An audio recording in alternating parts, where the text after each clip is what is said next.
between the wheels and the track. The solution is to take both these factors out of the equation. It sounds like science fiction, but trains that do just that really exist, and they're called Maglev, which stands for magnetically levitating trains. There are no overhead power cables because the power source is built into the track. There's no friction from the wheels because, well, there aren't any wheels. The train is designed to float 10 millimeters above the track, so the only resistance it has is air resistance, which makes this train fast. Very fast. Here at the Transrapid test track in northern Germany, they're testing a technology that they hope has the potential to take over where the TGV meets its limits, with enough speed, not just for intercity, but for intercontinental travel. But like so many record-breaking trains of the past, not one, but two rival operations have been battling it out to turn this technology into the world's fastest passenger service. The German Transrapid system and the Japanese JR Maglev. Maglev trains are all about magnets, and magnets have two poles, north and south. And when the facing poles of each magnet are the same, like in this instance north, north, they repel. Like so. The Japanese JR Maglev system uses this force to lift their trains. Magnets on the train face magnets with similar poles on the track, and the train rests on the repulsive force as if it's sitting on an invisible cushion. Like so.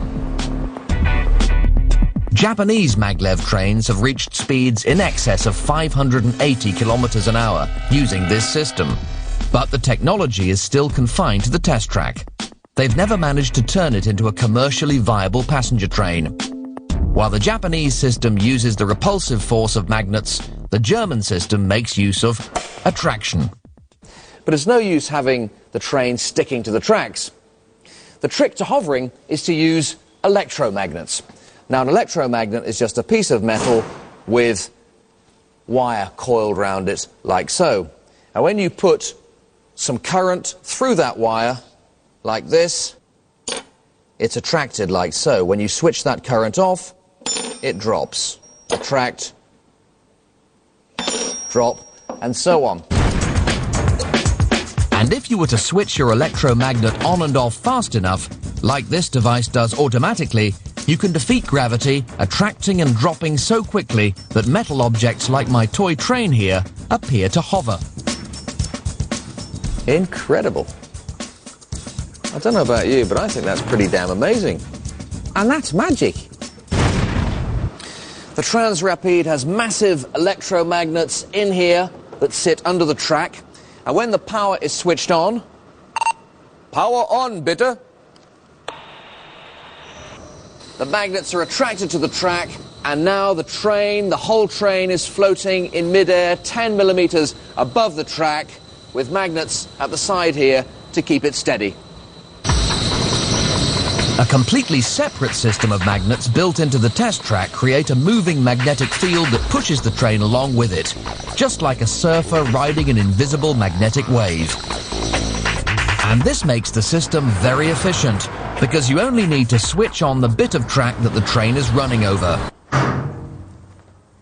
Now that click means that this section of track has just been electrified or energized, and that means the train is just about to go past.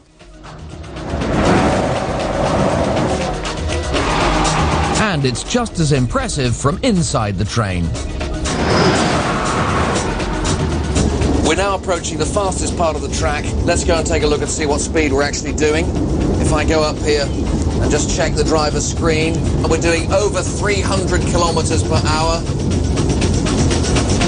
We're still increasing speed now. It's probably about 325, 330. That's already faster than the TGV, and we're still picking up speed. Very exciting, it really is. If we look out the front, we can see that we really are moving. The sensation of speed is phenomenal. Look at that. We're now approaching the top speed, 390, 400. We are at 400 kilometers an hour. At that speed you could go right across Europe from Paris to Moscow in just 6 hours. On October the 11th, 2003, the Germans got one up on the Japanese when a 30-kilometer track between the city of Shanghai and its airport opened its doors to the public.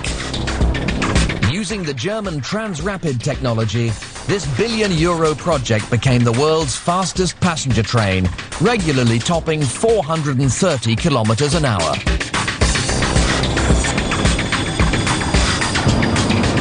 This is a fantastic piece of kit, but countries aren't exactly queuing up to take on this technology. The problem might have something to do with the cost, somewhere in the region of 50 million euros per mile to create a Maglev system.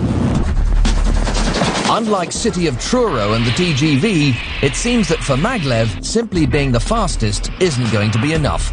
Maglev is going to have to get an awful lot faster.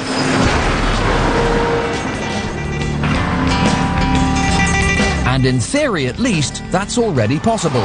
By building vacuum tubes for Maglev trains to run in, speeds in excess of 3,500 kilometers an hour would be possible, making the trip from London to Tokyo a jaw-dropping 3.5 hours. Now that really would be massive speed.